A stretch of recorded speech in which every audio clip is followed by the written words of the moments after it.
마테오 복음서 22장 혼인잔치의 비유. 예수님께서는 또 여러 가지 비유로 그들에게 말씀하셨다. 하늘나라는 자기 아들의 혼인잔치를 베푼 어떤 임금에게 비길 수 있다. 그는 종들을 보내어 혼인잔치에 초대받은 이들을 불러오게 하였다. 그러나 그들은 오려고 하지 않았다. 그래서 다시 다른 종들을 보내며 이렇게 일렀다. 초대받은 이들에게 내가 잔치상을 이미 차렸소. 황소와 살찐 짐승을 잡고 모든 준비를 마쳤으니 어서 혼인잔치에 오시오. 하고 말하여라. 그러나 그들은 아랑곳하지 않고 어떤 자는 밭으로 가고 어떤 자는 장사하러 갔다. 그리고 나머지 사람들은 종들을 붙잡아 때리고 죽였다.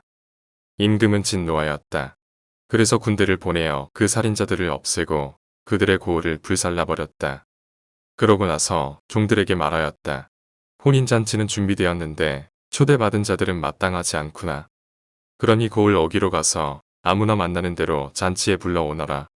그래서 그 종들은 거리에 나가 악한 사람 선한 사람 할 것 없이 만나는 대로 데려왔다. 잔치방은 손님들로 가득 찼다. 임금이 손님들을 둘러보려고 들어왔다가 혼인 예복을 입지 않은 사람 하나를 보고 친구여, 그대는 혼인 예복도 갖추지 않고 어떻게 여기 들어왔나? 하고 물으니 그는 아무 말도 하지 못하였다. 그러자 임금이 하인들에게 말하였다. 이자의 손과 발을 묶어서 바깥 어둠 속으로 내던져 버려라. 거기에서 울며 이를 갈 것이다. 사실 부르심을 받은 이들은 많지만 선택된 이들은 적다. 황제에게 세금을 내는 문제.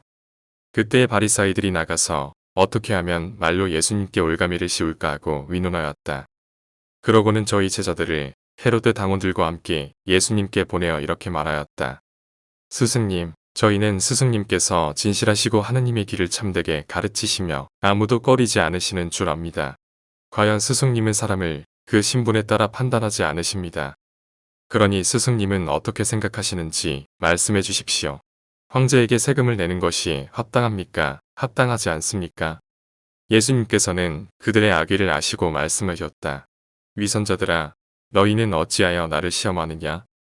세금으로 내는 돈을 나에게 보여라. 그들이 데나리온 한 잎을 가져오자 예수님께서 이 초상과 글자가 누구의 것이냐? 하고 물으셨다.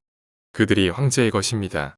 하고 대답하였다. 그때 예수님께서 그들에게 이르셨다. 황제의 것은 황제에게 돌려주고 하느님의 것은 하느님께 돌려드려라. 그들은 이 말씀을 듣고 경탄하면서 예수님을 두고 물렀다. 부활 논쟁. 그날 부활이 없다고 주장하는 사두가이들이 예수님께 다가와 물었다. 스승님, 모세는 어떤 사람이 자식 없이 죽으면 그의 형제가 죽은 이의 아내와 혼인하여 그의 후사를 일으켜 주어야 한다. 고 하였습니다. 그런데 저희 가운데 7 형제가 있었습니다. 마지가 혼인하여 살다가 죽었는데 후사가 없어서 아내를 동생에게 남겨놓았습니다. 둘째도 셋째도 그러하였고 7째까지 그러하였습니다. 맨 나중에는 그 부인도 죽었습니다. 그러면 부활 때에 그 여자는 그 7 가운데 누구의 아내가 되겠습니까? 그들이 다 그 여자를 아내로 맞아들였으니 말입니다. 예수님께서 그들에게 대답하셨다. 너희가 성경도 모르고 하느님의 능력도 모르니까 그렇게 잘못 생각하는 것이다. 부활 때에는 장가드는 일도 시집가는 일도 없이 하늘에 있는 천사들과 같아진다. 그리고 죽은 이들의 부활에 관해서는 하느님께서 너희에게 하신 말씀을 읽어보지 않았느냐? 나는 아브라함의 하느님, 이삭의 하느님, 야곱의 하느님이다. 하고 말씀하셨다. 그분께서는 죽은 이들의 하느님이 아니라 산 이들의 하느님이시다. 군종은 이 말씀을 듣고 그분의 가르침에 감탄하였다. 가장 큰 계명. 예수님께서 사두가이들의 말문을 막아버리셨다는 소식을 듣고 바리사이들이 한데 모였다. 그들 가운데 율법교사 한 사람이 예수님을 시험하려고 물었다.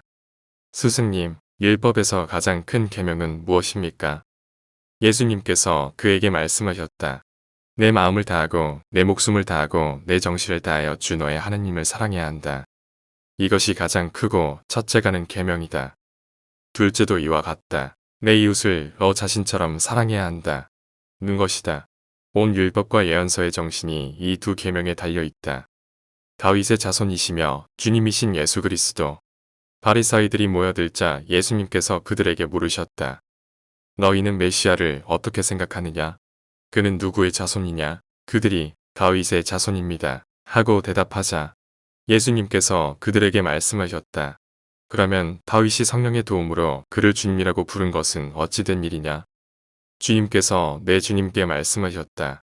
내 오른쪽에 앉아라. 내가 너의 원수들을 내 발 아래 잡아 놓을 때까지.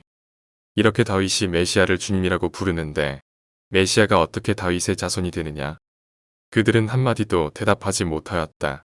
그리고 그날부터 예수님께 감히 묻는 사람도 더 이상 없었다. 영광이 성부와 성자와 성령께 처음과 같이 이제와 항상 영원히 아멘.